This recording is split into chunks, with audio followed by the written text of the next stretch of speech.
Buenos días. Vamos a comenzar este panel de educación, niñez y adolescencia en riesgo. La Escuela Católica, al modo de Jesús, que sana y cura todas las dolencias humanas, debe estar atenta a las situaciones de riesgo que puedan afectar a los niños y adolescentes, previniendo y actuando para disminuir las situaciones a las que están expuestos y ayudándolos a tutelar su dignidad, descubrir sus potencialidades personales y consolidar su proyecto de vida. Para abordar este panel nos acompañan la licenciada Inés Frank y el padre licenciado Fernando Cervera, a quienes les estamos muy agradecidos por haber aceptado compartir este Congreso Provincial de Educación Católica y reflexionar junto a nosotros sobre estas problemáticas. Antes de pasar al desarrollo del panel, se los voy a presentar con un breve currículum. Comenzamos por la dama, como decía el presentador anterior. La licenciada María Inés Frank es licenciada en Ciencias Políticas con especialización en Ciencia Política y en Relaciones Internacionales de la Pontificia Universidad Católica Argentina. Es abogada y actualmente está realizando su doctorado en Sociología también por parte de la Pontificia Universidad Católica Argentina. Es secretaria académica de la Facultad de Derecho Canónico de la Universidad Católica Argentina. Es profesora protitular en Ciencias Sociales de la Universidad Católica Argentina y profesora en la Facultad de Derecho de la Universidad de Buenos Aires. Ha publicado Familia y Vida, compendio de cuestiones legislativas, y también Educación Sexual en el Aula, Derechos Humanos en el Aula y Bioética en el Aula, todos publicados por Editorial Bonum. Por otra parte, ha realizado numerosas conferencias en distintas universidades y lugares de nuestro país. El padre Fernando Cervera es licenciado en Filosofía y Teología con maestría en Psicoanálisis y miembro de la Comisión Pastoral de Adicciones del Episcopado Argentino, así como también coordinador del Servicio Pastoral sobre Adicciones de la Arquidiócesis de Buenos Aires. Además, se desempeña como docente universitario en la Facultad de Filosofía y Teología de San Miguel, Universidad del Salvador, docente en la Facultad de Derecho en la Universidad Católica de Córdoba y docente en el Colegio del Salvador, primaria y secundaria, y fue capellán del Colegio Euskal Echea en Lavallol. Cabe memorar que desde hace 20 años trabaja en el área de droga, dependencia, en distintas instituciones en rehabilitación y prevención, y que lleva adelante talleres de prevención en escuelas desde hace 10 años en distintos puntos del país, especialmente en Capital Federal y Gran Buenos Aires.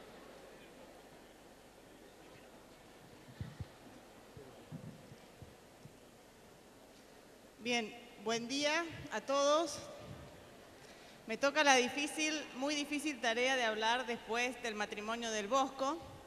Esperemos que pueda estar a la altura de las circunstancias y aportar un poco a este espacio en el que me toca hablar de educación, niñez y adolescencia en riesgo y sobre la problemática de la sexualidad específicamente, puntualmente en este caso. Cuando me plantearon el tema de esta charla, si bien el tema de educación sexual yo estoy acostumbrada a abordarlo, tuve que replantearme un poco el tema de la niñez y la adolescencia en riesgo en vínculo con la sexualidad y la educación. Y me planteaba por qué hablábamos de una niñez y adolescencia en riesgo en esta temática. En primer lugar, me puse a examinar el contexto actual en materia de sexualidad, el contexto que viven nuestros chicos, nuestros jóvenes, nuestros adolescentes, que es un contexto distinto quizás del que viví yo tengo 40 años, pero no sé si tan distinto. Ya en mi época estas cuestiones empezaban a plantearse. Por supuesto que en los últimos años hubo un avanzar, pero a una velocidad inaudita de todas estas cuestiones. Pero sí lo que uno puede observar, que creo que ya se dijo algo anteriormente, es un permanente bombardeo sobre cuestiones de sexualidad.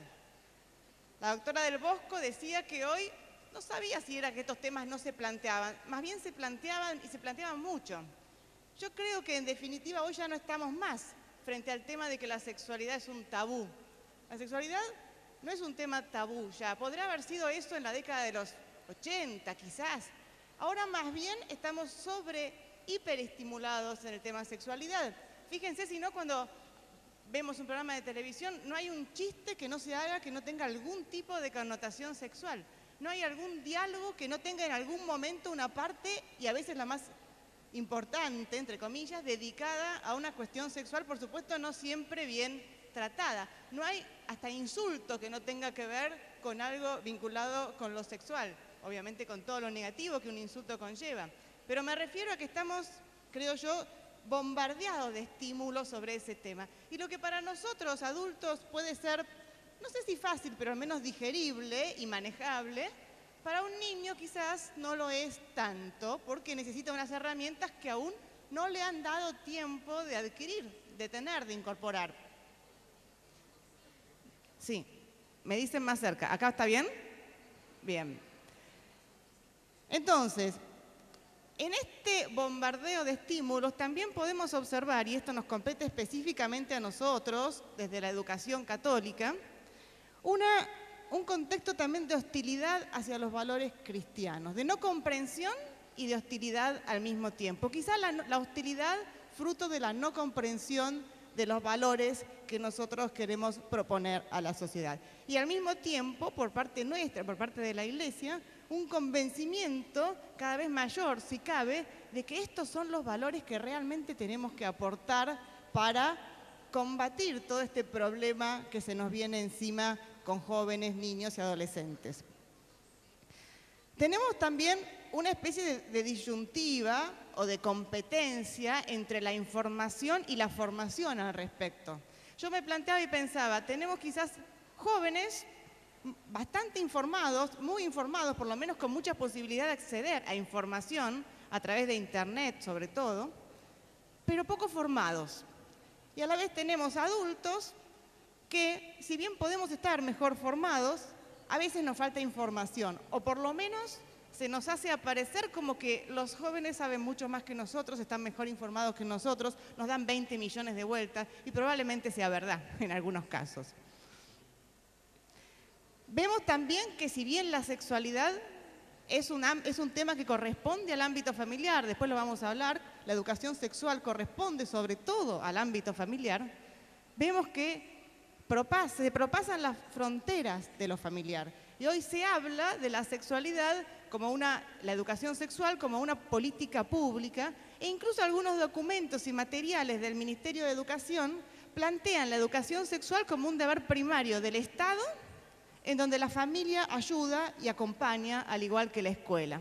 Estamos entonces ante un problema que nosotros somos conscientes de que es la familia la que primariamente lo va a tratar de hecho y de derecho, y al mismo tiempo ante un planteo externo de que la educación sexual avanza y supera las fronteras de la familia. Tenemos también una sobrecarga en el sistema educativo con respecto a este tema, me parece a mí, en donde se espera de la escuela como gozne, como punto medio entre la familia y el Estado, se espera mucho de la escuela, y en este sentido quizás docentes e institución estén para mí un poco sobrecargados. Tenemos mensajes engañosos de medios de comunicación y de las ideologías reinantes en estos temas que sinceramente no ayudan a superar los problemas que ahora vamos a ver, que son los que ponen a nuestra niñez en riesgo y adolescencia. Y sobre todo, y este es un tema de fondo, la sexualidad es separada de un proyecto de vida integrado en la propia naturaleza. 3 partes en esta frase: sexualidad, proyecto de vida, naturaleza, que son conceptos que vienen siendo fragmentados y divididos sistemáticamente por mensajes públicos, por medios de comunicación. Todo esto, creo yo, pone en riesgo a nuestra niñez y nuestra adolescencia. Y los riesgos son, además de riesgos subjetivos, de riesgos espirituales, afectivos, por decirlo de alguna manera, también se manifiestan en riesgos bien concretos y visibles y que preocupan a todos, autoridades públicas, familias, educadores. El riesgo del contagio de enfermedades, el riesgo de los embarazos adolescentes, con todo lo que esto implica, después vamos a hablar del tema embarazos adolescentes. El riesgo del aborto, una epidemia que viene creciendo y que no se la trata con la suficiente profundidad como debería tratarse, más bien se lo banaliza.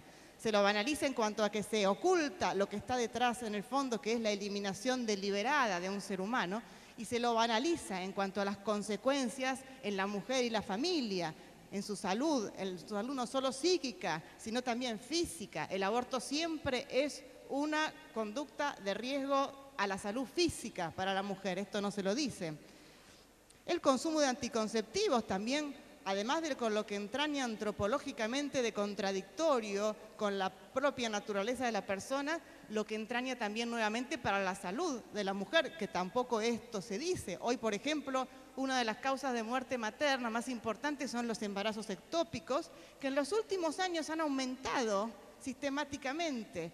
Un embarazo ectópico, seguramente lo saben todos, es cuando el embrión no logra implantarse en el útero y empieza su desarrollo, o continúa, mejor dicho, su desarrollo, fuera del ámbito del útero, en las trompas de falopio o en algún otro lugar cercano, y produce infecciones que a veces causan la muerte de la madre. Bueno, esta es una causa de mortalidad materna reconocida por el Ministerio de Salud y que ha aumentado mucho en los últimos años. Bueno, determinados anticonceptivos provocan o propician este tipo de embarazos. No se dice esta realidad. Por lo tanto, nos están colocando a todos en riesgo. El eclipse de valor de la familia, la dificultad para encarar opciones definitivas de vida. Esto no se trata mucho, pero el Papa Benedicto XVI hablaba de las opciones definitivas de vida, la formación del joven para hacer opciones definitivas de vida. Yo creo que quien no logra aprender a hacer opciones definitivas de vida desde joven, claramente está en riesgo ya desde el vamos, desde lo profundo de su ser. ¿Cuáles son los factores de riesgo que yo veo aquí en esta cultura y que a través de la educación de la familia, primero, y de la educación luego, tenemos que combatir? Yo identifico algunos, son solamente algunos. Primero, el nivel de promiscuidad, el alto nivel de promiscuidad que hoy vemos fomentado, incluso desde mensajes públicos, entre jóvenes, entre personas. Vemos a la vez la falta de una idea modelo de familia. Eso también es un factor que pone a nuestra juventud en riesgo. ¿Qué es una familia hoy en día? No está claro qué es una familia hoy en día. Si vamos a sentarnos y analizar la familia, el fenómeno familiar, hoy vamos a ver que si nos guiáramos solamente por lo que ocurre, es muy difícil lograr una definición de la familia. Y de a poquito nos van apartando y nos vamos apartando de aquella concepción de la familia como una unidad básica, como el pilar de la sociedad, que como todo pilar debe ser sólido por el bien de las personas, miembros de la familia, y por el bien de la sociedad también, porque es el pilar de la sociedad. Esta solidez de la familia está siendo minada. Por lo tanto, como decía al principio, si bien para nosotros esto puede llegar a ser manejable, para niños que no tienen quizás una experiencia ni herramientas apropiadas, no lo es. Entonces, la falta de una idea modelo de familia también es un factor de riesgo, porque en definitiva uno se proyecta en un modelo. Y si yo no puedo proyectar mi vida en algo que está más allá de lo que tengo ahora y que quiero lograr, y no lo puedo proyectar simple y sencillamente porque no conozco a dónde puedo proyectar mi vida se empieza a fragmentar en pedazos, en partes, en zonas cada vez más desperdigadas, inconexas, sin sentido entre sí, y empiezan a aparecer problemas. Si la educación no prepara al joven para tomar una opción definitiva de vida, para encarar seriamente su vocación y además para plantearse un modelo de familia al que quiere llegar, a lo mejor las circunstancias de la vida después no lo logra tanto, pero por lo menos tiene la idea, el modelo. Si no es así, si la educación no prepara para nuestros jóvenes, a nuestros jóvenes para esto, entonces podemos hablar cada vez más de una niñez y juventud en riesgo, porque la falta de sentido es el principal disolvente de la persona humana y de su unidad, claramente. Otro factor de riesgo hoy es la banalización de la sexualidad. La banalización de la sexualidad. Paradójicamente, nuestra época, hiperestimulada, como decíamos, en cuanto a la sexualidad, y que habla permanentemente de la sexualidad, paradójicamente disminuye la importancia de la sexualidad. No sé si se entiende lo que quiero decir. Abaja la sexualidad a un plano meramente genital en algunos casos, o un plano en donde no logramos ver y no se nos muestra el componente unitario del ser humano y no logramos ver cuál es el sentido de la sexualidad en la vida de la persona. La sexualidad es importantísima, la sexualidad es central en una persona. Pero claro, si desde los 12, 13, 14 años un niño, una niña trata su sexualidad como si fuera poca cosa, que se la puede regalar a cualquiera, que ve cómo se la regalan entre las personas, los modelos, que prende la televisión, que ve 10 minutos del programa de Tinelli y ya se da cuenta de lo bastardeada que está la mujer y la sexualidad en la sociedad hoy. Entonces, si esto es así, si desde tan temprana edad el niño no ve progresivamente cuál es el valor de la sexualidad en la vida de una persona, entonces claramente ese niño le va a costar mucho asimilarlo el día de mañana y va a estar lógicamente en riesgo. Entonces, paradójicamente, repito, nuestra sociedad, a la vez que hiperestimula y da un mensaje permanente, a la vez banaliza la sexualidad y no le da el lugar central que tiene en la persona, porque la sexualidad, como todo lo que ocupa un lugar central en la vida de uno, tiene que ser cuidada, respetada, guardada, jerarquizada. Esto es lo que falta hoy y claramente nos pone a todos en riesgo. Y un último tema, pero no menor, como factor de riesgo, yo observo hoy, sobre todo en los jóvenes, cierta dependencia afectiva de la valoración del otro a cualquier precio. Yo soy si el otro me valora, yo soy si la sociedad me valora, yo lo veo, o si la persona que quiero o que me gusta me valora. Yo lo veo el año pasado en un programa de televisión, una persona con la cual hablaba sobre el tema del aborto. Yo decía, bueno, por supuesto, toda la persona desde la concepción, y la otra persona me decía, no se es persona desde la concepción. ¿Cuándo se empieza a ser persona? Me dice. Se empieza a ser persona para ella cuando la madre, en este caso, ¿no?, del aborto, cuando la madre entabla un vínculo afectivo con el niño. Eso lo hace persona al niño. Fíjense que yo me quedé y le dije, pero entonces si a mí no me quieren, ¿no soy persona? Sí, me dijo, sin mosquearse, sin inmutarse, la persona que tenía enfrente. Entonces yo me quedé un poco dura. Otra vez, en otro programa me dijeron, bueno, no es persona, es persona a partir de que tiene DNI, Documento Nacional de Identidad. ¿Cómo? Digo yo, entonces un indocumentado no es persona. Y no me supieron qué contestar, por supuesto. Pero a ver, ¿a qué voy con esto? Este concepto de que la sociedad constituye a la persona, que es absolutamente falso. La persona es previa a la sociedad y la persona es valorable, amable, previamente a que alguien la valore concretamente o la ame, porque ya alguien con mayúscula la valoró y la amó. Eso es lo que constituye una persona y hay que hacérselo creer de vuelta a los chicos, que son profundamente amados y valorados, por más de que tengan una familia que no los contenga, por más de que no tengan novio o novia o no tengan un grupo de amigos que los satisfaga, a pesar de que no hayan logrado en la vida todavía la inserción en un núcleo en donde se sientan plenamente amados, queridos y respetados como personas, son personas y son personas amables, queridas y respetables. Creo que eso hace a la autoafirmación y eso lo logran los niños desde la familia, desde su más tierna edad, porque se sienten amados, valorados y respetados en las familias que lo hacen. Por eso es tan difícil cuando uno es grande y no vivió este amor, valoración y respetabilidad, por decirlo de alguna manera, es tan difícil mostrarlo cuando uno ya ha vivido esta carencia desde niño. ¿Por qué? Porque esto, después del amor de Dios, el amor de la familia constituye y asegura a la persona en una seguridad personal afectiva. Bueno, esto falta hoy y esto también viene de la crisis de la familia. Si esto la familia no lo logra transmitir, entonces las personas lo van a buscar, los niños lo van a buscar afuera. Y cuando lo buscan afuera, lo buscan ya víctimas de una profunda inseguridad personal, en donde ¿qué es lo que los hace seguros? Y que el otro le dé, pero obsesivamente, compulsivamente su afecto. Y si yo para que el otro me dé compulsivamente mi afecto necesito hacer determinadas cosas que por ahí antes no las hubiera hecho o no quiero hacerlas del todo, bueno, lo voy a hacer porque yo lo que primero necesito es el amor compulsivo del otro. Esto es un problema para mí grave, es un problema que nos coloca a la juventud en riesgo, porque la mina de un principio básico fundamental. Bien, hoy también vivimos actitudes que no ayudan a esto. Estoy controlándome el tiempo porque no me anda el reloj. Vivimos algunas actitudes que no ayudan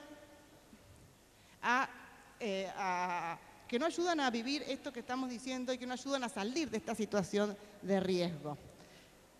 En primer lugar, se nos quiere hacer creer que la sexualidad es una construcción. Que en la sexualidad uno puede hacer lo que quiere. Que uno se construye sexualmente según lo que quiere. Que hasta incluso físicamente uno se construye como quiere, se puede operar, se puede cambiar, se puede comportar de determinada manera. Esto, por supuesto, no es cierto. Ustedes saben que se habla mucho, y voy acortando, de una ideología de género o perspectiva de género. El inventor de la ideología de género es un señor que se llama John Money como plata, como dinero en inglés, un psiquiatra que su principal experimento de género, no sé si lo conocen, fue justamente a través de la negación. Él sostenía que uno no era varón ni mujer por cómo nacía, sino que uno era varón y mujer por cómo se iba haciendo, se iba construyendo a lo largo de su vida socialmente. Su principal experimento fue un niño, una madre le trae 2 niños, muy niños, mellizos, en los cuales uno había tenido un problema en el testículo al nacer y había quedado estéril. Entonces este señor, este psiquiatra, dice, bueno, vamos a hacer un experimento. Al que no tuvo el problema, lo vamos a criar como varón. Eran bebés. Y al que tuvo el problema, lo vamos a criar como mujer. Lo vamos a operar y lo vamos a hacer creer que es una mujer. Vamos a ver qué pasa. El experimento, se las hago corta, terminó con el operado, digamos, el varón criado como mujer, enamorándose de una mujer, enterándose del problema que tuvo en la infancia y enterándose del cambio, la mutación en la infancia que tuvo y finalmente el suicidio de este joven. Ese es el famoso experimento de género sobre el cual se basa toda esta ideología que impregna la sexualidad hoy en día. Esto no se dice, porque si se dijera más, levantaría ciertas sospechas en esta manera de concebir la sexualidad. Pero es función nuestra desenmascarar esto para poder hacer que los jóvenes, los niños, vuelvan a valorar la identidad propia, la identidad natural, y no se confundan en este meollo, en este rollo de que yo puedo hacer lo que quiera, vos podés hacer lo que quieras, porque saben que es mentira, yo no puedo hacer lo que quiero. Desde el momento en que en un día, espero que falte mucho, voy a morirme y dejar este mundo, no puedo hacer lo que quiero. Entonces, esto hay que empezar a educarlo para que los niños puedan aprender a valorar lo que tienen y a vivir plenamente con lo que tienen, porque pueden intentar vivir plenamente con lo que no tienen. Y aquí se va a ver un agujero negro que va a terminar en personalidades muy complicadas que después es muy difícil sacar adelante. Vamos cerrando entonces con algunas ideas, con algunos tips, algunas ideas sobre temas complejos. Entonces, como esta charla también es sobre educación, yo voy a dejar 3 o 4 ideas que estuve reflexionando sobre cómo abordar el tema de la sexualidad, que algo ya hemos dicho, para poder evitar o por lo menos morigerar este riesgo en el cual están nuestros jóvenes inmersos. Primero, dejar muy en claro el valor positivo de la sexualidad. La sexualidad es algo bueno, lo decíamos hace un rato, y como es bueno y central para la persona, tiene que ser cuidado, valorado, respetado. Esto tiene mucho que ver con la educación en el pudor, en la virtud del pudor, tan bastardeado hoy en día. El pudor no es hipocresía, el pudor no es ocultar lo que sentimos, lo que somos. El pudor es justamente cuidar. Si yo no quiero que me roben una moneda de oro, no la voy a poner a la vista de todo el mundo, porque la quiero cuidar. Bueno, lo mismo pasa con la sexualidad, lo mismo pasa con estos elementos que el pudor recubre, pero no para recubrir, sino para que un día puedan ser entregados con todo su valor a la persona indicada, a la persona que me va a planificar. Bueno, el abordaje de la complementariedad entre varón y mujer como una riqueza. La complementariedad siempre engendra riqueza y este elemento de la complementariedad creo que es clave para que los niños y las niñas valoren lo que son.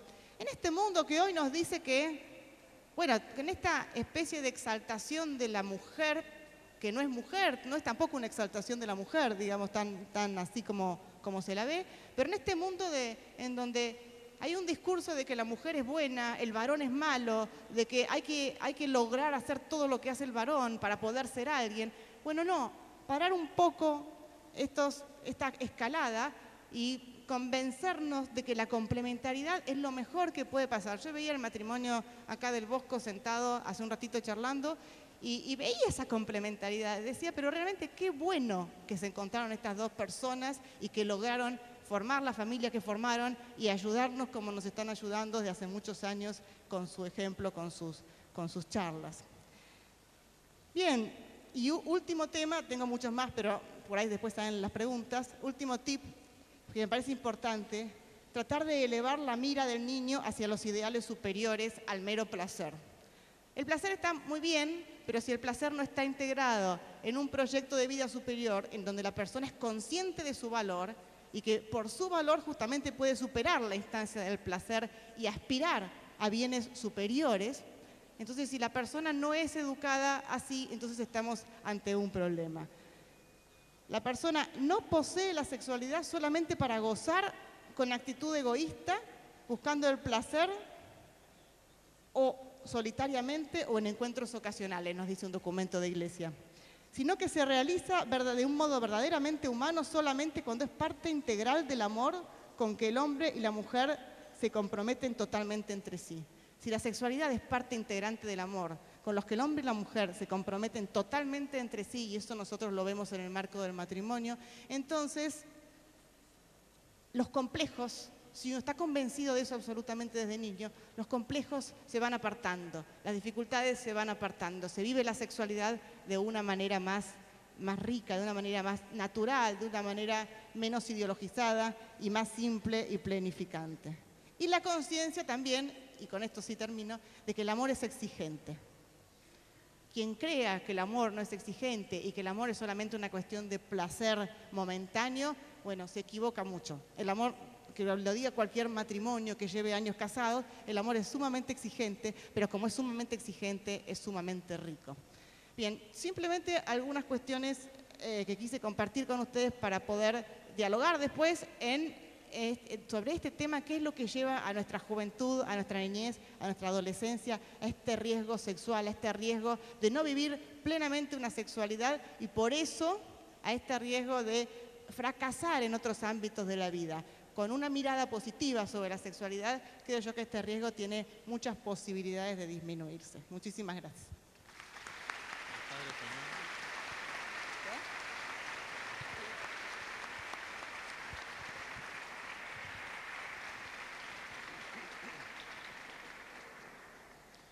Buenos días a todos. Mi cometido aquí es compartir con ustedes la inquietud de si la escuela puede prevenir las adicciones. Y todo lo que se ha hablado antes está muy implicado en todo esto. Prevenir las adicciones hace unos años era una tarea, hoy es una tarea totalmente diferente a la que se hubiera pensado y de hecho se han ensayado muchas formas. La prevención es un trabajo árido que exige mucha constancia sobre un problema sobre el cual nadie quiere saber nada. Porque todos tenemos curiosidad, tenemos inquietud de las adicciones, pero cuando te empieza a tocar, no querés saber nada. Te empieza a tocar en el aula, te empieza a tocar en tu casa, ni hablar. Porque las adicciones se sostienen en un mecanismo que se llama negación. Hoy la licenciada hace un rato habló del pudor, ¿no? El pudor se sostiene en un mínimo mecanismo que se dice, bueno, espera un poquito, todavía no. Todavía no es el momento. Hoy ese mecanismo, espera un poquito, no toques el enchufe, esto no es para vos, no comas tanto chocolate, esto no existe. No existe en lo más mínimo y en lo más básico. Lo que existe es, antes que él vaya a tocar el enchufe, yo lo tapo. Le ponemos un tapón. No le digas que no al chocolate, más bien dale otro chocolate light en todo caso. Vamos a darle otra cosa. No digamos esto no se puede, vamos a mostrárselo de manera más amigable. En realidad no existe el pudor, existe el incesto. Ese es uno de los grandes problemas que tenemos no para la construcción, porque es constructivista. Como ya se nos dijo, la sexualidad está en nosotros, nos viene, pero yo voy a tener que construir mi sexualidad. Yo voy a tener que construir mi forma de ser hombre, mi forma de ser sacerdote, esposo, padre, lo que fuere, docente. Y esa construcción tampoco existe. Lo que existe es consumo. Todo se compra, todo se adquiere, aunque sea virtualmente a través de Internet. Hoy decían, el matrimonio Bosco decía, o no sé si usted decía también, los chicos están muy informados, están sobreinformados. En realidad la sobreinformación desinforma. Justamente es una de las tareas preventivas de la escuela, ayudar a hacer un pensamiento crítico de lo que se informa, porque yo no lo voy a poder evitar que se informen, pero sí puedo ayudar a que sean críticos, a que aprendan aquello que están de la sabiduría cristiana, discernir lo que se ve, lo que se vive, lo que se siente. Y dicho sea de paso, el docente no tiene la misión de cargar sobre sus espaldas que el chico salga pensando cómo. El docente tiene la tarea de ser mediador entre la verdad y la persona. En esa mediación yo te ayudo y te enseño a pensar. Si la escuela y la escuela católica ayudara a pensar, ya seríamos más que Gardel, diríamos, ¿no? A pensar, digamos, de todo, a pensar de lo que siento, de lo que vivo, a pensar de mi creatividad, a pensar la vida. Básicamente la prevención en la escuela significa estimular todo lo que en la persona lo ayude a tener recursos vitales. Lo digo así muy brutamente. Yo no voy a evitar que Juancito se drogue o no se drogue, pero yo le voy a dar a Juancito, aunque se drogue, los recursos que la escuela le puede dar para que él se defienda en la vida. Porque si Juancito algún día quiere recuperarse, se va a agarrar de ahí, no se va a agarrar de otro lado. Por eso hay mucha gente que no se agarra de ningún lado y no se recupera. Dos actitudes para entender lo que pasa en la familia en este problema y lo que nos pasa a nosotros. Un problemita muy simple, muy sencillo, muy tonto, podríamos decir, pero sin embargo es significativo. Una mamá que tiene un bebé, una mamá muy capaz, ha hecho años de psicoanálisis, ha hecho su carrera, ha estado todo su embarazo pendiente de su embarazo, paso a paso, fascinada con su embarazo, enamorada de su esposo, que no es un dato menor, ¿no? Tiene su bebé y después de un mes, 2 meses, el pediatra le dice, mira, vamos a tratar de darle de comer cada 3 horas. Cada 3 horas es lo que a este bebé le va a hacer bien y es lo que vamos viendo que corresponde. Muy bien, ¿qué hace mamá? El bebé llora y le da de comer. Me dijeron cada 3 horas. ¿Qué dice? Llamarlo ciencia, llamarlo autoridad. Es otra manera de paternidad, ¿no? Cada 3 horas. No, mamá no hace lo que dice, mamá hace lo que ella siente. Lo que ella siente que el bebé necesita. ¿Sabemos lo que el bebé necesita? No. Yo sé que a mí me desborda. O a mí me desborda, yo le voy a comer. Y no dejen de relacionar esto con las adicciones a la alimentación, Segundo ejemplo, más trágico, a veces los ejemplos trágicos nos sirven para meditar los otros, ¿no? Un chico de 9 años vive en un barrio muy humilde, muy sencillo. Papá tiene una historia de violencia, tiene una historia de enfrentamientos. Entonces papá le dice un día, mirá, en este mundo hay muchos peligros acá en la calle, así que vos vas a aprender a manejar un arma. Yo te voy a enseñar a manejar un arma. Empezó a practicar tiro, un chico de 9 años. No estamos hablando de Afganistán, estamos hablando de Argentina. Alguna diferencia hay de contexto, ¿no? Entonces este chico de los 9 años incorpora, según su papá, que el mundo es peligroso, que en el mundo hay que defenderse, que hay que sacar la adrenalina afuera y hay que enfrentar. ¿Por qué? Porque ese es un problema de papá, que está rayado. Todos tenemos rayes, aviso por las dudas, no se van a creer que son algunos nomás. Algún rayecito tenemos siempre. El problema es que cuando ese raye yo se lo transmito a mi hijo, digamos, a la persona que no tiene nada que ver. Porque yo no quiero que vos vivas lo que yo viví.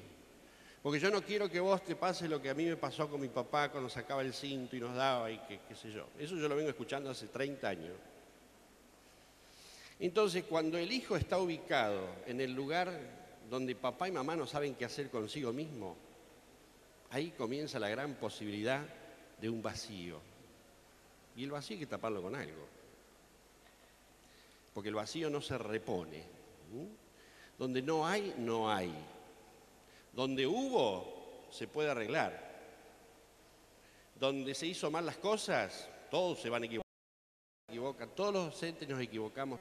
Eso se puede arreglar. De muchas maneras, digamos, según los casos. Pero lo que no hubo no se puede arreglar. Este es el problema de la adicción. El problema que no tienen solamente los drogadictos y los alcohólicos. Vivimos una sociedad adictiva que propicia, como dijeron recién, no solo la banalización, sino el consumismo. Y ese consumismo se sostiene en un vacío, si no, no se sostiene. ¿Cómo voy a conseguir yo idiotas que compren cosas que no son necesarias? Porque creen que algo llenan con eso. Si yo no cambio el celular, me falta algo. Porque no soy como ella que tiene el celular, lo último yo no lo tengo. Si no cambio de zapatilla, no soy nadie. La identidad ha pasado a la sociedad de consumo, entre los cuales está el DNI, como decía la licenciada. Es un objeto de consumo más. La identidad política y todas esas cosas. Esta sociedad de consumo se basa en un vacío. El vacío tiene que existir. Entonces, la familia, los sujetos, las personas, nos compramos esto, porque, ya vamos a ver por qué. Porque los adultos venimos muy complicados con nuestra adolescencia. Es más, no la hemos dejado todavía. Entonces, esto de que yo transmito mi problema a los chicos es porque yo no crecí. Así de simple. No pude resolver un montón de cosas. No graves, pero no las pude resolver. Y yo también corro detrás del objeto de consumo. Yo también voy por la calle y pierdo mucho tiempo mirando vidrieras, por ejemplo. Y ese es un entretenimiento que me compensa, porque estoy ansioso. Entonces, el chico aprende de nosotros lo que ve y aprende de lo que no ve también. Dicho sea de paso, y yo he hablado del incesto, la educación sexual empieza en casa cuando el chico ve si la puerta del cuarto de papá y mamá está cerrada o no, si se escucha todo lo que pasa adentro o no, se escucha, si anda semidesnudo o no anda semidesnudo, si se habla de las intimidades de los parientes y también de que la maestra es una tarada, que la directora de la escuela es una boba, todo eso el chico escucha. El chico no tiene barrera entre el adulto y la niñez, no hay barrera. Todo es igual. Por eso ustedes tienen jardín infante, chiquitos que ya te vienen y te hablan, y uno cree que son simpáticos, ¿no? Son simpáticos, por supuesto. Pero te hablan como si fueran más grandes. Y uno dice, qué piola, qué vivo, que no, está sobreadaptado. Ojo. Él cree que está funcionando de una manera que lo van a aceptar así. Cuando la verdad es que yo adulto, si soy adulto, tengo que aceptar al chiquito como es.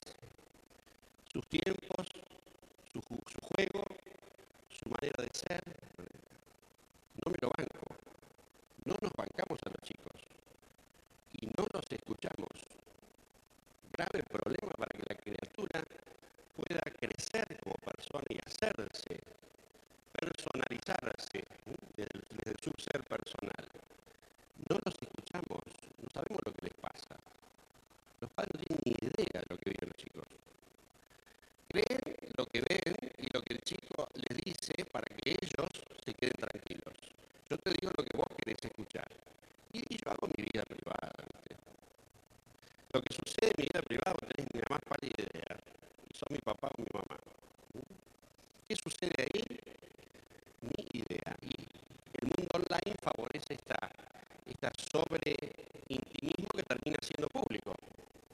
Porque siempre la paradoja de toda conducta perversa es que termina siendo pública. Como pasa con el Facebook, como pasa con toda esta agresión de bullying, que ustedes ven en las escuelas, que es el gran problema de la violencia escolar en este momento, es todo el manejo de Internet y demás, que es totalmente adictivo. Porque lo adictivo es un vínculo con alguien o con algo que a mí me compensa algo. Por ejemplo, ese vacío.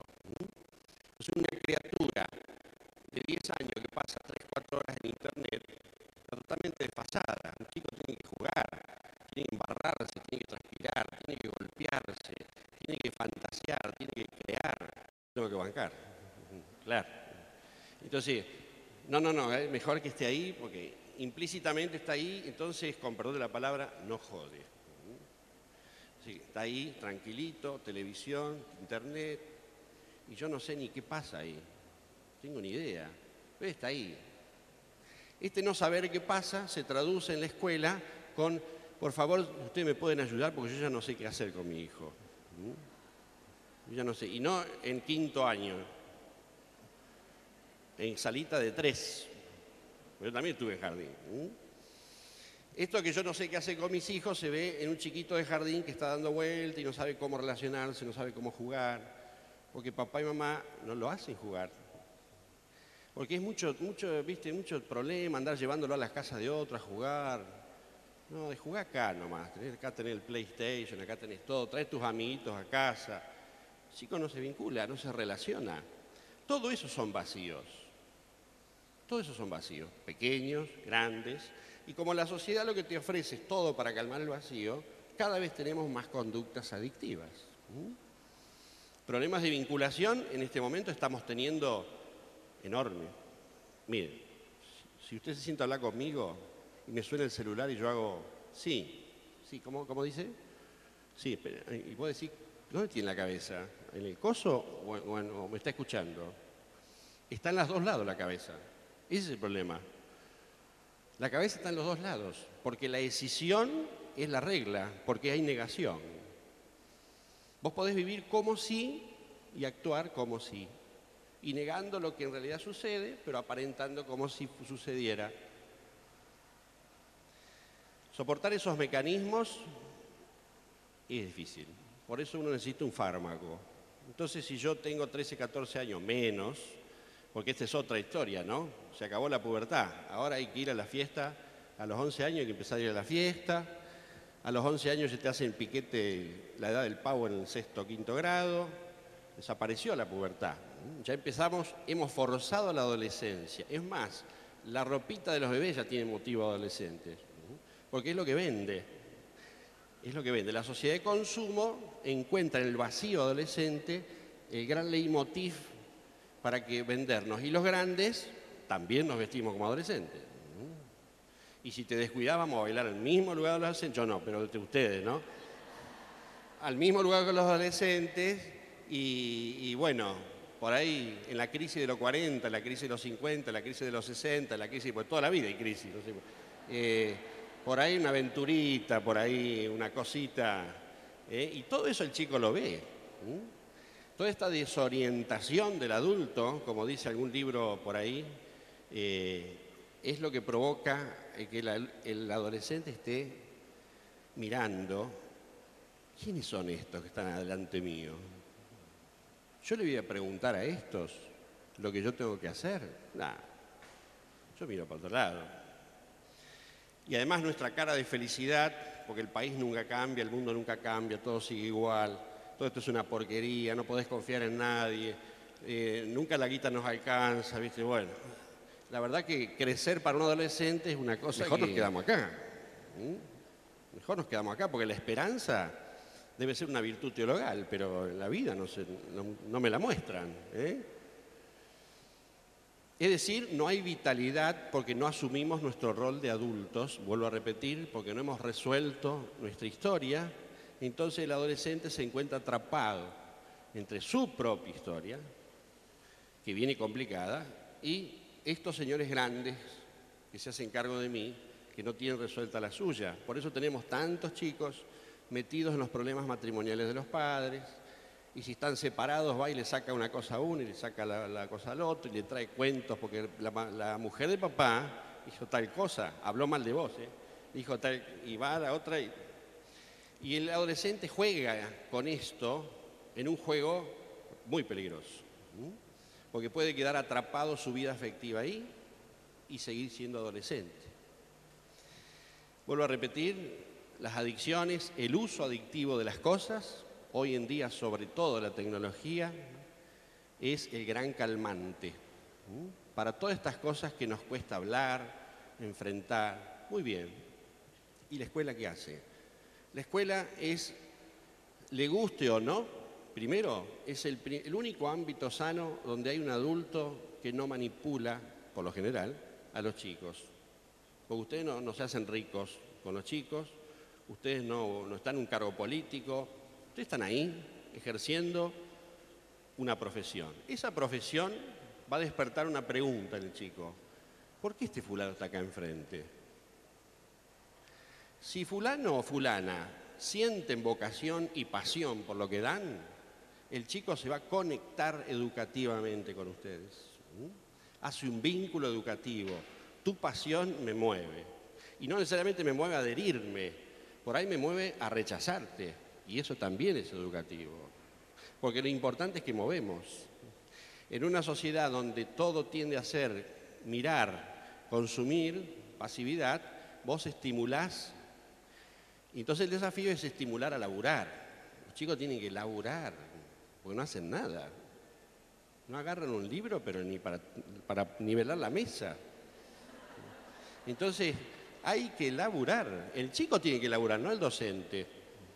Entonces, la escuela está para estimular, despertar la creatividad, hacer todo eso que nadie le va a hacer en este mundo. Antes había clubes, había quizás la iglesia por su mejor figura institucional convocaba mucho más. Hoy la gente está peleada con todas las instituciones. Como la iglesia es una institución que sigue sólida igual, hay que pegarle con toda. Sea católico o no sea católico, no importa, le pegamos. Y además hay experiencias negativas, ciertamente, muchas, con los jóvenes y los adolescentes. Entonces, no es uno de los lugares que más va a convocar, aunque gracias a Dios hay unos cuantos. Pero a la escuela van todos. Entonces, la escuela es el único lugar donde hay un adulto que me dice, vos me interesás porque me interesás, punto. Y eso es preventivo, porque eso es poner a volver a la persona en su lugar. No sos objeto de consumo, no estás en el medio de papá y mamá, acá no tenés ninguno de esos roles. Acá el único rol que tenés es estar conmigo y empezar a trabajar juntos. Eso se tiene o no se tiene en el corazón. Y ahí es donde viene la espiritualidad del docente. O me apasiona ser docente y transmitir o no me apasiona. La guita es la misma, aviso por la duda. Pero o me apasiona o no me apasiona. Me apasiona, empiezo a entablar un vínculo. El chico va a empezar a preguntarse, aunque sea por bronca, aunque sea para tirar en contra mío. No importa, eso vale. No me apasiona, yo voy a hacer lo posible para que el alumno, igual que los padres, no me moleste. Y usted, alumno, haga todo lo que yo le digo y conteste yo lo que yo le pregunto como yo quiero que usted me conteste. Y entonces está todo bien. Y zafamos. Zafa usted y zafo yo. Porque además yo tengo muchas horas, tengo que ir a otro colegio, estoy muy ocupado. Entonces, interesarte en alguien no es tan fácil. Si no nos volvemos a ubicar en nuestro rol adulto de pasión docente, no nos va a resultar tan fácil interesarme por el alumno, que no me pide nada extraño de lo que es mi trabajo, pero todo lo que es mi trabajo. Una herramienta, por ejemplo, la evaluación. Evaluación es una herramienta preventiva fundamental, porque yo le devuelvo al alumno lo que el alumno es. Yo le devuelvo al alumno lo que él es acá, en este ámbito del aula. Yo no soy tu terapeuta, yo no soy el cura que te aconseje espiritualmente, y mucho menos papá y mamá, Pero en este ámbito que compartimos, esto sos vos. Siempre cuento la misma anécdota. Un amigo mío, psiquiatra, psicoanalista, muy comprometido con la fe, tuvo una adolescencia muy complicada. Entre otras cosas, lo echaban de todos los colegios. Entonces, en el último colegio, la mamá vasca le dijo, o terminás o terminás. Y lo tercero sería yo termino con vos, digamos, ¿no? Bueno, esa es su interpretación, pero digamos, o terminás o terminás. Bien, bueno, se puso a estudiar y el profesor de química le había tomado una prueba, entonces cuando toma la prueba lo llama y le dice, mira, siéntate. Dice, esta es tu prueba de química, fíjate. Dice, mira qué bien que empezaste, mira qué bien que manejaste las fórmulas, mira acá cómo me hiciste guitarrear, mira acá, no sé qué te pasó, te fuiste para otro lado, mira qué bien que resolviste esto. Bueno, y él dijo esto, yo sentí que él me describía a mí. La primera vez que alguien me sentaba enfrente para decirme quién soy. Conclusión, o resultado más que conclusión, me interesó la química. Y empecé y me terminé estudiando medicina, etcétera, etcétera. No digo que la vocación va a surgir de ahí, ¿no? Pero evidentemente que ustedes tienen un lugar fundamental en el estímulo de lo que la persona tiene en sí misma, y eso es edúchere, como ya lo sabemos, para poder enfrentar, entre otras cosas, las cosas que va a tener en la vida. Esas cosas que en la vida surgen hoy, no en el siglo XIX, porque usted estudió un profesorado de magisterio pensado para la educación sarmientina, ya que estamos en una ciudad importante en los comienzos educativos, que ya habló el profesor, me parece, ¿no? Pero ustedes están en una formación de otro tipo de educación. Bueno, hoy hay que ponerse en el lugar, no en el lugar de los chicos, no, en el lugar que a mí me corresponde como adulto hoy. Y yo voy a transmitir no solo lo que sé, sino lo que yo creo que es conveniente. Y eso es lo que el chico quiere escuchar. Eso es lo que el chico necesita ver, escuchar. Que no le tengan miedo, porque los padres le tienen miedo a los chicos. Tienen temor de que si le hacen algo van a perder su afecto. Entonces el chico como respuesta pide más afecto. Entonces pedimos afecto, buscamos afecto, nos olvidamos de los límites, nos olvidamos de los principios, nos olvidamos de lo que yo creo que vos necesitas como ser humano, como persona. ¿Me equivoco? Bueno, ok, me equivoco yo, pero no vos. Vos no te vas a exceder por lo que vos no pudiste manejar y que lo vas a llevar toda la vida. Te va a pasar algo por lo que yo me equivoqué, y eso sí lo podés arreglar, porque vas a tener los recursos para hacerlo. En cambio, enfrentar, si yo tengo que manejar un arma a los 9 años, no voy a poder enfrentar tan fácilmente que maté a alguien y no sabía lo que hacía. Y dicho sea de paso, esta historia del chico de 9 años es la de un preso de la cárcel que yo veo siempre, que está en un pabellón de adictos, y ya lleva la tercera causa, la cuarta vez que cae preso, porque hace todo lo posible para caer preso. Es decir, hace todo lo posible para que alguien le pare el carro. Y lo único que tiene es que lo metan preso. Es el sistema perverso que engendramos cuando no nos ocupamos de la persona. Por eso, ¿cuál es el amor al prójimo que ejerce un docente? Interesarse por la persona. Yo no puedo ser tu papá, no puedo ser tu mamá, no puedo ser tu psicólogo, ni el cura es otro. Yo puedo ser esta persona que te estimula, te orienta, te sostiene y te acompaña, y que además tiene los mismos problemas que vos. Además tiene los mismos problemas que tus padres, porque los padres somos nosotros, ¿no es cierto? Los adultos que traen los chicos al colegio son ustedes. Entonces, bueno, tengo que ponerme en este lugar en este momento. Entonces, la prevención, y esto lo digo así para no extenderme, la prevención tiene que ver con todo eso que nosotros creemos que podemos dar desde nuestro lugar de adulto, pero lo vamos a dar con pasión. Y lo vamos a dar con esa cuota de amor que Cristo me enseña a tener por el otro, porque el otro es otro, y por lo tanto es Cristo. Si el otro es algo para mí, ya no es otro, y tampoco es Cristo. Es simplemente alguien que me reporta algo, y nosotros tenemos que sacar a los chicos de ese lugar. Tengan en cuenta también que los chicos desde chiquititos, en ese como sí, también se acostumbran a ocupar el lugar de adultos. Entonces a vos te van a desafiar, te van a decir todo por qué, te van a decir que no. Por más que vos hagas una demostración, decir, no es así. ¿Cómo sabes vos que no es así? No es así. Entonces, también nuestra parte preventiva tiene que ver con ubicar al chico en su lugar, porque es de ahí donde él va a tener paz. Es de ahí donde él va a salir de la angustia de tener que estar compitiendo contra vos, cuestionando tu autoridad permanentemente, cuestionando todo. Sácalo de ese lugar, no entres en el ring. Si no, vos crees que no es así, bueno, demostralo. Vamos a hacer una cosa, vas a hacer un trabajo donde vas a demostrar todas las razones y vas a buscar en internet de por qué lo que yo digo no es así. Y si vos tenés razón, entonces eso es una manera, ¿no? Un poco caricaturizada de decir, yo no estoy compitiendo con vos, no estoy peleando. Vos estás peleando contra vos mismo. Yo te voy a ayudar a que vos no te pelees más con nadie, sino tu creatividad, tu trabajo, esa es la manera que vas a demostrar que tenés un valor. ¿Cómo se trabaja entonces, última palabra, este cuentito de la autoestima, ¿no? Palabra mágica que ya estamos hartos de escuchar, autoestima. ¿Qué es la autoestima? La autoestima es que tenga confianza en sí mismo, punto. No que sea más querido, más mimado, más... No, al contrario, sino que tenga confianza. Para que tenga confianza, yo tengo que desafiarlo. Yo tengo que ponerle exigencias. Yo tengo que estimular al crecimiento en lo que él puede enfrentar. Desde el chiquito de jardín hasta el de 6º año. Lo que él puede enfrentar, yo te voy a acompañar. Y si fracasás, yo te voy a seguir acompañando. El fracaso no es un fracaso, punto.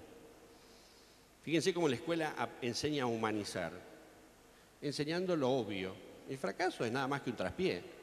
Del fracaso se aprende. Esa es la actitud que el docente tiene que demostrar. Si el docente no tiene resueltos sus fracasos, le va a ser complicado. Y ese es el trabajito espiritual que tiene que hacer el docente. Si el docente no tiene límites, yo, no puedo poner límites. A algún momento el chico va a forzar a demostrarme que yo no pude, que yo titubeé, yo no sabía qué hacer. Y probablemente nos pasa a todos.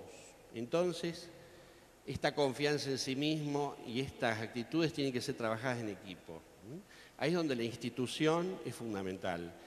Todos tenemos que tener no solo el mismo discurso, la misma actitud, porque hoy en día, como decía Juan Pablo II, la gente busca testimonios, no palabras.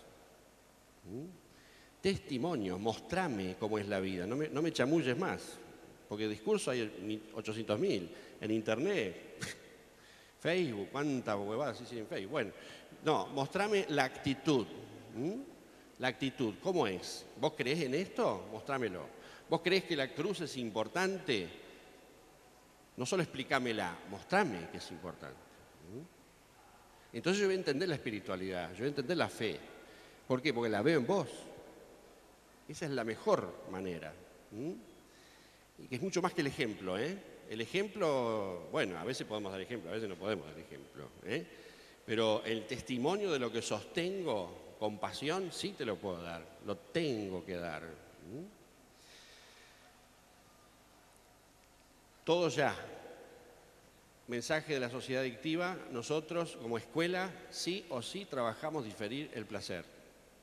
Todo es un proceso. ¿Querés la nota? Vas a tener que esperar. ¿Querés ver si esto? Vas a tener que esperar. ¿Querés llegar hasta allá? Bueno, tenés que dar todos los pasos que significa llegar hasta allá. Acá no hay saltos. Y esta lucha es permanente. El tironeo con los chicos de esto es permanente, todo ya, zafar, currar. Cuando vos te das cuenta te sacaron algo por acá, te endulzaron el oído por acá y entonces te sacan esto. Entonces, la lucha de la manipulación es permanente porque es una de las herramientas que los chicos tienen para sobrevivir, para poder manejarse frente a las dificultades que nadie les enseña a manejar. Entonces nosotros tenemos que hacer ese trabajito que no puede estar en la planificación, que no va a los ritmos de la planificación que nos exigen los inspectores, pero que si yo tengo interés en escuela católica, tendría que pensarlo. ¿Cómo corrernos permanentemente de este lugar de manipulación y trabajar paso a paso? Que es como se trabaja en el espíritu, en todo sentido, por lo tanto también en lo intelectual, en lo cultural. Y en este sentido también yo veo sumamente importante que vemos nosotros, porque ahora les digo de dónde viene todo esto, trabajar no solo en el aula, trabajar afuera, los chicos son hiperkinéticos, los chicos no les cuesta mantener la atención, porque todo el mundo cultural apunta a eso, entonces hay que sacarlos, hay que movilizarlos, hay que manejen las cosas con las manos, que toquen desde chicos, se aprendan a incorporar el medio a su cabecita y a su corazón y que calmen y que vean que la actividad no es aburrirse. Gran síntoma del vacío es el aburrimiento. Los chicos se aburren en la escuela, no culpa de ustedes. El sistema es así, quedó desfasado de un mundo hiperkinético, hiperestimulado, como dijeron hoy, y además sobreinformado. Entonces el chico se aburre. Entonces, cuanto más lo hagamos incorporar, cuanto más los movamos, más vamos a unir realidad con trabajo de la escuela y vamos a reducir el aburrimiento. El programa de prevención escolar de adicciones, primero es una ley nacional que exige esto. La ley duerme en un cajón, esa es la verdad. No está instrumentada, está promulgada pero no instrumentalizada. Entonces la Iglesia lo que hizo es, en episcopado, a través del Consudec y la comisión pastoral en la que estoy, en la que está Monseñor Jorge Lozano también, que el jefe es él, hemos hecho este plan de prevención, que está planteado como capacitación. Se lee y se va derivando a elementos de capacitación para el docente, porque el preventor es el docente, la charlita del experto, el tallercito del programa, no sé, Pirulo, no sirve para nada. Y lo digo así, abiertamente. Sirve cuando hay un grupo de riesgo, sirve cuando el tema está ahí, que probablemente ya muchos colegios tengan el problema ahí. Entonces ahí sirve la persona que está ya hablando casi de una prevención terciaria, es decir, la atención. Pero cuando estamos hablando de chicos, no sirve. ¿Por qué? Porque si yo soy un adicto y tengo 25 años de adicción y tengo 30 de abstinencia, y vengo acá y les digo, porque yo maté a mi mamá, yo contraje SIDA, robé 7 bancos, y mirá qué bien que estoy ahora. Eso es lo que ve el adolescente. Ah, mirá qué bien que está ahora. Entonces se puede, porque el adolescente busca el permiso, ¿no? Entonces se puede, y la fantasía es mucho más fuerte y más rápida que la realidad. Entonces, inconscientemente movilizamos a lo contrario. Fue lo que pasó hace unos años, cuando la campaña era, todavía hay gente que cree en eso, llevemos la plantita de marihuana, llevemos... Conclusión, el discurso de los chicos, ¿cuál es hoy? La marihuana es sana, la marihuana es más sana que el tabaco. Si vos plantás la marihuana, no le comprás al narcotraficante. Todo verso. Todos esos versos vienen de nuestra torpeza. Ese es uno de los lugares que yo les digo, no somos adultos, somos adolescentes. Yo tengo que sostener el no y mostrar cuáles son las consecuencias de esto y dónde viene esto. Vos elegí. Y lo voy a plantear en la escuela si surge el tema. Si el tema surge, el docente interviene. ¿Cómo tiene que intervenir? Conduciendo, orientando a que el chico acceda a la información y trabajándola críticamente entre nosotros. ¿Surge una problemática que exige una intervención de afuera? Se llama a alguien de afuera. Si no, no. Porque la vida la tenemos que aprender a hablar entre todos. No llamar experto para esto, experto para el otro. No saben ir al baño, llamar a un experto para que vayan al baño. Los chicos van al jardín, no se bañan, por ejemplo. Los padres no los bañan, los chicos. Están sucios. Entonces llamamos a un experto para que enseñe. No, pará. Es decir, ahí es donde estamos otra vez adolescentizándonos. Adultos. Este programa está en una página que se llama, bueno, aquí la junta, las 3 juntas de educación lo tienen, reddevida.org. Ahí están casi todos los recursos, falta alguno, y si no yo voy a dejar para que se grabe un pendrive con todo. Bueno, muchas gracias.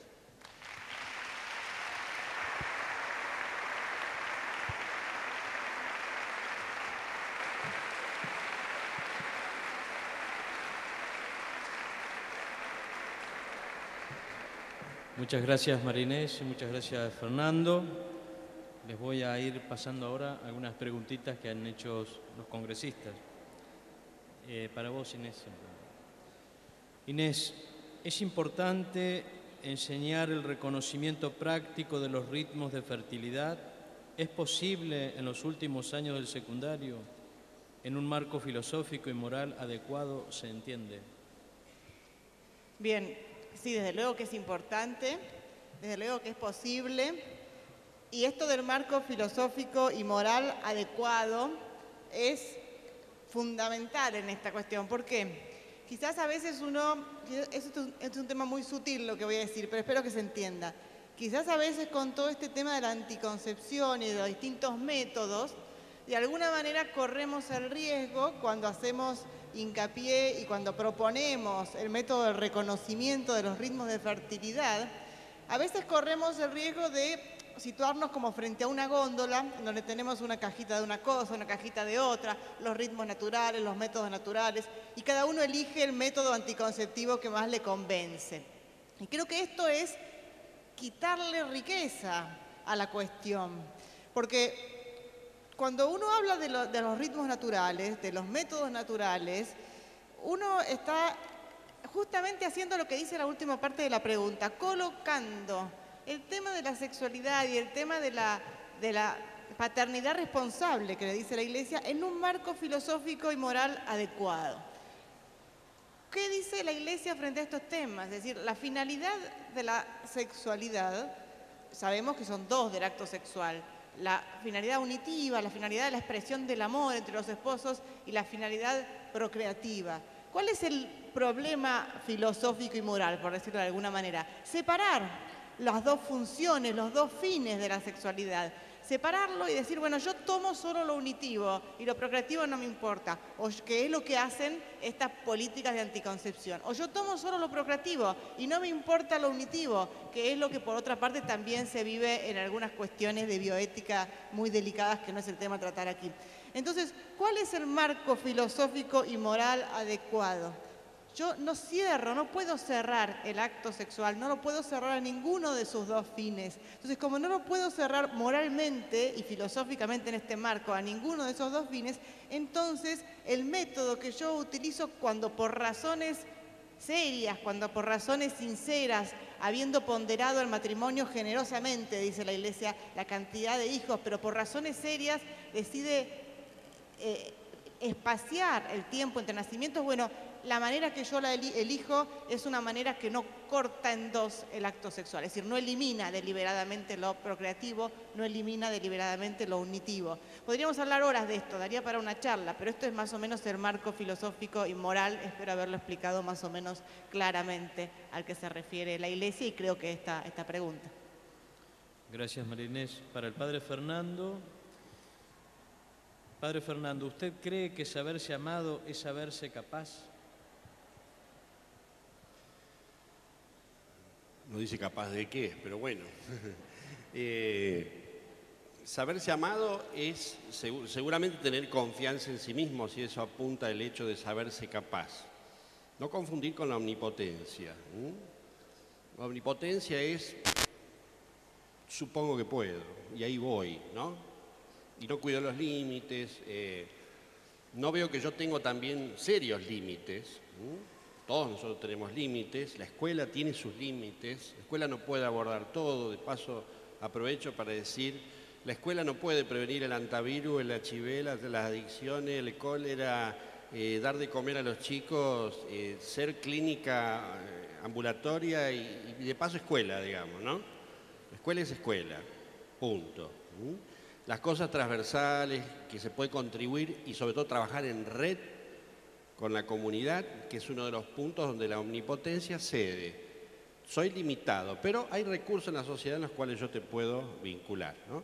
Entonces, eso también es capacidad, confianza en la institución, en nosotros como comunidad educativa, como se llama. En ese sentido, sí, amor es creerse capaz de, pero no omnipotencia. Gracias, Padre Fernando. María Inés, felicitaciones por tu valentía. Bueno, muchas gracias.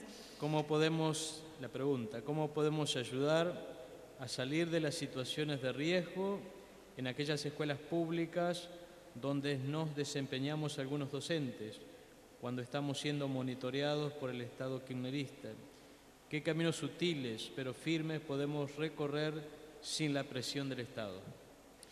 Bueno, es una pregunta que tiene muchos aspectos, incluso jurídicos en algún momento, pero no me voy a explayar sobre eso. Cualquier cosa también se puede consultar y puedo responder ese tema, pero no en este momento.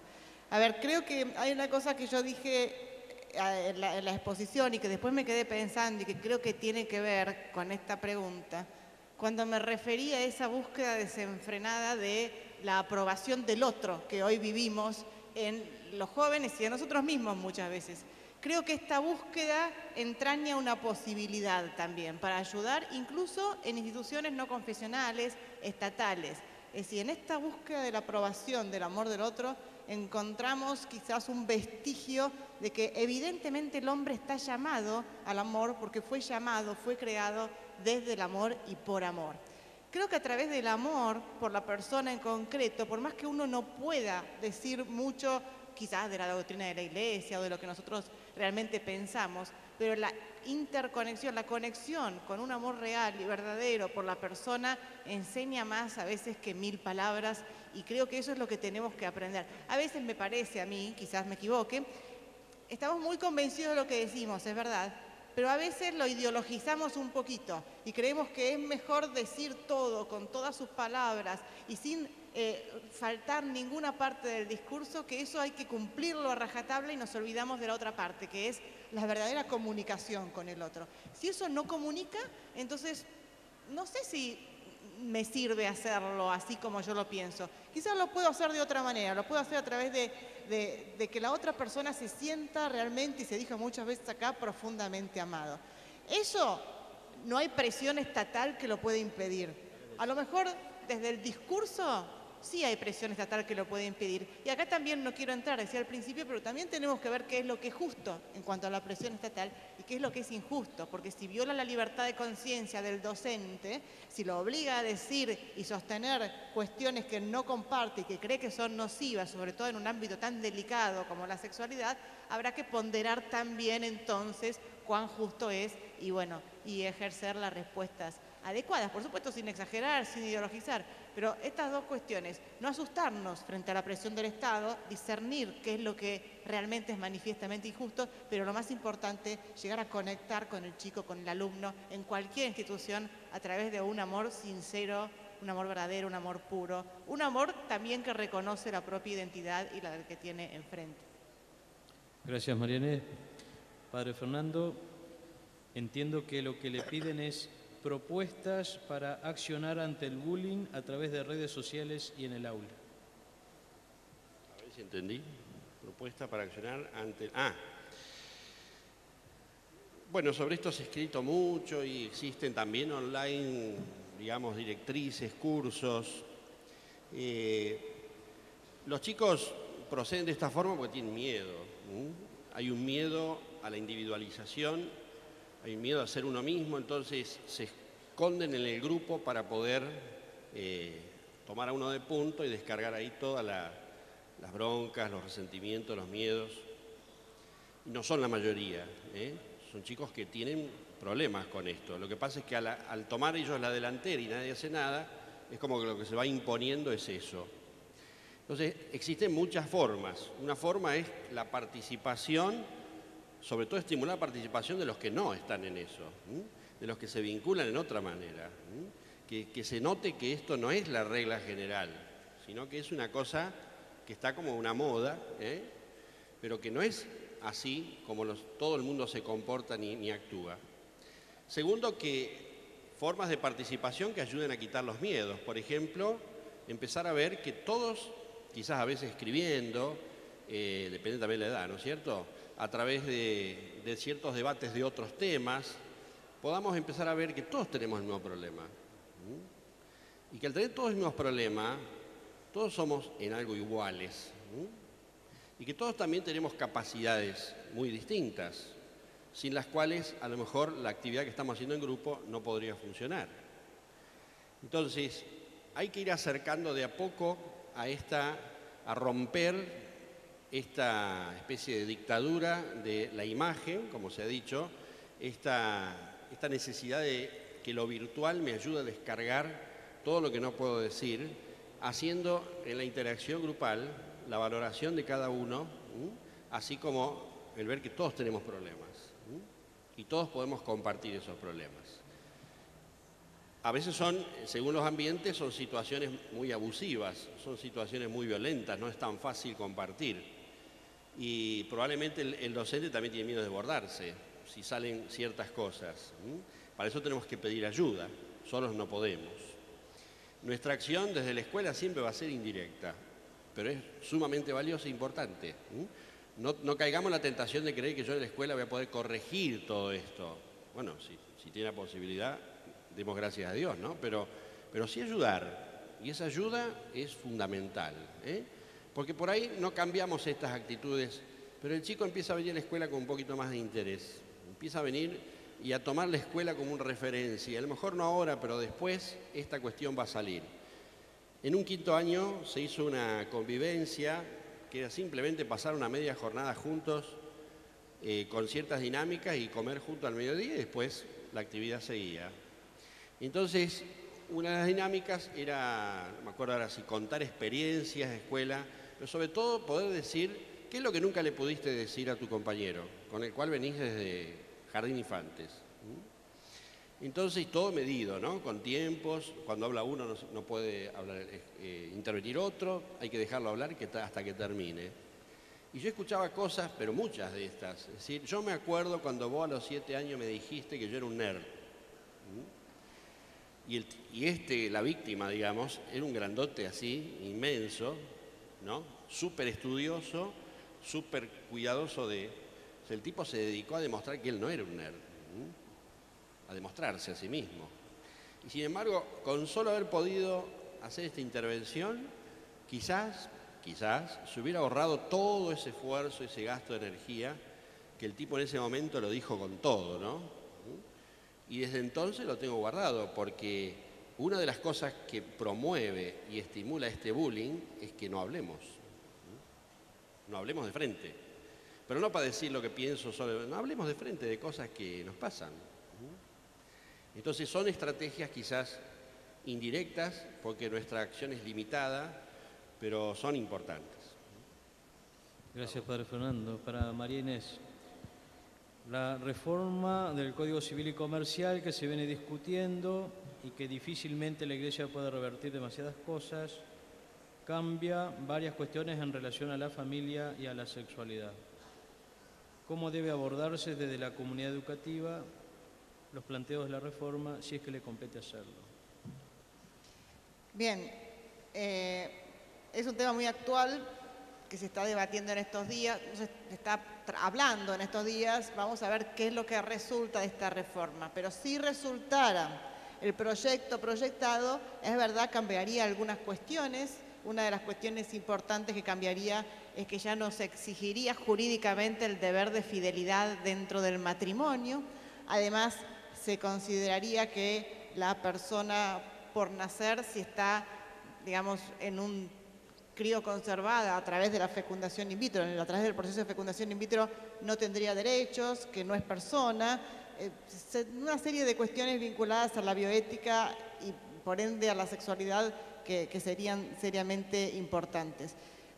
¿Cómo corresponde tratarlo al colegio si es que corresponde? Es decir, en general los colegios tienen en sus programas de los años superiores algunas cuestiones vinculadas al sistema jurídico y de alguna manera yo creo que sí correspondería que los alumnos lo conocieran, pero con una propuesta superadora incluso. Es decir, yo no estoy llamando a llamar a la desobediencia, porque no es así, sino simplemente decir, mira, nuestro ideal es más rica y vale la pena. Yo creo que desde ahí. Gracias, María Inés. Padre Fernando, ¿cuánto de adictivo tienen las planificaciones, los programas, lo estructurado en exceso en las escuelas, cuestiones que llenan el vacío de creatividad, de pasión que usted mencionaba? Sí, no sé si es adictivo en el sentido directo de la palabra. Yo creo que está dentro de lo que nosotros llamamos lo codependiente, es decir, aquellas estructuras sistemas, vínculos que ayudan a que lo otro suceda. Entonces, si yo hago un sistema educativo que es un como sí, y bueno, propicio que la persona, llámese institución, docente, caretee, digamos. ¿Sí? Lo importante para vos que la planificación, listo, la dibujamos, como el balance, los contadores, dibujamos y chao, y hacemos lo que queremos. Entonces hay una lo que pretende ser un control termina siendo una desconexión. Entonces, en ese sentido, podríamos llamarlo una de las tantas formas codependientes que funcionan en nuestra sociedad, como funcionan las familias también, ¿no es cierto? Que decía, esto se hace así, eso se hace así, pero como es todo pura apariencia, y bueno, está bien, yo represento, te muestro a vos que yo hago esto, pero en realidad hago lo que quiero, en ese sentido. Hay muchas preguntas que ya están siendo contestadas por ustedes. Para Inés,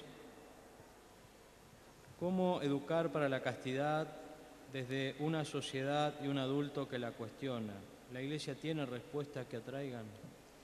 Perdón. A ver, desde una sociedad...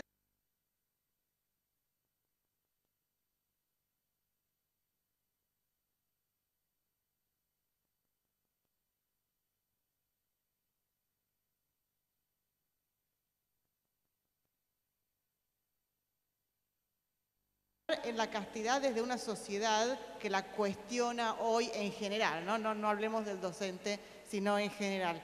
Bueno, yo creo, y acá es opinión personal simplemente, creo que es difícil, creo que es un desafío muy difícil, creo que hay mucho camino por revertir acá, ya se ha caminado en el sentido contrario durante mucho tiempo y hemos llegado muy lejos, entonces aquí creo que hay mucho que revertir y no podemos pedir resultados mágicos de un día para otro. Creo que el trabajo es perseverante, creo que no solamente se puede educar en la castidad, sino que se debe educar en la castidad, porque la castidad es lo que resguarda lo más rico que tiene la persona y que se lo va a entregar, como decíamos hace un rato, a la persona adecuada como para acompañarla el resto de su vida. Creo que si no encaramos este desafío, vamos a estar perjudicando seriamente a nuestros jóvenes.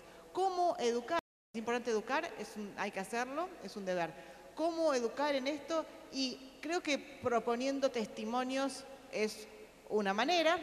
Creo que también siendo conscientes de las consecuencias negativas tremendas que tiene el no vivir en la castidad, porque quizás acá los chicos se hacen los piolas, que ellos tienen una vida sexual activa y que no les importa nada y que la pasan bien. Ir más allá de eso, eso no es cierto, eso no es cierto.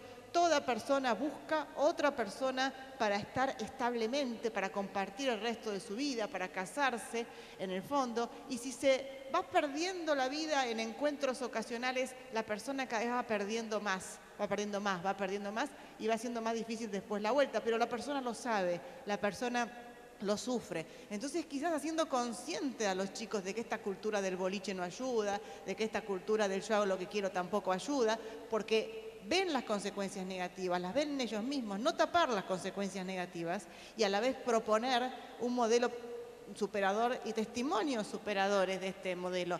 Los buenos noviazgos entre jóvenes que los hay, que viven la castidad, está bueno potenciarlos y ponerlos como modelos, como ejemplos y sobre todo acompañarlos. Yo creo que quizás ahora estamos mucho, y que me parece bien, en ir a buscar las ovejas perdidas, y me parece fundamental, pero no nos olvidemos de aquellas ovejas que siguen en el rebaño y que quieren vivir la vida dentro del rebaño, también necesitan apoyo y contención. Quizás enfocar las dos cosas, no sé si fue más o menos claro, pero son algunos esbozos, nada más.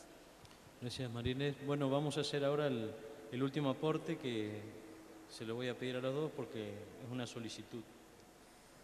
Dice, ¿qué libros recomendarían para que lean los chicos, que los entusiasme a la vez de dejarles ejemplos positivos, enseñanzas y valores? Es una pregunta para los dos. Complicada la pregunta, habría que recordar todos los libros que uno ha leído. Yo creo mucho en una buena novela. Por ejemplo, a mí por lo menos me ha ayudado en novelas que muestren, sobre todo donde haya jóvenes de protagonistas y que muestren dilemas hoy profundos. Quizás el adolescente hoy no está acostumbrado tampoco a leer, entonces también pensaría en algunas películas que quizás películas o novelas que no sean así explícitamente católicas o con mensajes, sino que donde el chico se pueda reflejar. Ahora me estoy acordando de una película en este momento sobre toda la problemática de la sexualidad, quizás alguno la haya visto, hace unos años la dieron en el cine, se llama La joven vida de Juno o Juno a secas. Esa película es muy buena para trabajar. Yo buscaría ese tipo de películas, de novelas, donde el chico se vea reflejado, y que no sean muy complejas, porque hoy no estamos acostumbrados a un nivel muy grande, sobre todo los chicos, de complejidad. No sé, a medida que el padre, a lo mejor se me ocurre alguna novela o algún libro específico, a medida que el padre responda, y ahora le paso a él. No, coincido plenamente. Y animaría que las grandes obras literarias justamente plantean lo simple. No plantean problemas engorrosos, sino lo simple. La vida ya tiene sus complicaciones y la literatura nos lo muestra. Y agrego esto, no caigamos en la tentación de darle a los chicos temas literarios que son, digamos, snob, ¿no? Que sean algo que, digamos, como bizarro, como dicen algunos, ¿no? Porque son los que atraen, para que vean que yo soy un profesor piola. No, si tiene que darle Martín Fierro, dale Martín Fierro, si tenés que darle lo que consideres bueno afrontar, ¿no? Lo mismo de siempre, ¿no? Desde nuestro conocimiento y nuestra postura, poder dar, y lo importante es que los chicos, creo que también hizo referencia la licenciada a eso, que aprendan a gustar, ¿eh? Yo creo que el libro lo que introduce es aprender a gustar la vida de otra manera, desde un lugar muy humano, porque la palabra, y por eso la palabra se hizo carne, la palabra es algo fundamentalmente y sobre todo humano. Entonces, el gustar, y lo mismo la historia, la crónica, la lectura de los hechos, aunque sean interpretaciones diferentes, hace que uno guste la vida desde otros ángulos, y esto hace la vida interior. Importante para lo de los vacíos que decíamos. Se me ocurrió uno, yo me acuerdo que hace unos años me sorprendí muchísimo cuando vi muchos chicos leyendo en los colectivos, en los medios públicos de transporte, esta trilogía de Tolkien del Señor de los Anillos. Me parece que es muy buena, es muy larga quizás, pero los chicos inexplicablemente se engancharon, porque presenta ideales, presenta un ideal de ir más allá, de lograr un ideal de superación. No sé si la han leído, la película la han visto seguramente. Creo que tanto Tolkien como Lewis, el otro autor de las Crónicas de Narnia, tienen temas muy, muy ricos y que están llegando a la adolescencia y a la juventud. Bueno, muchas gracias a los panelistas.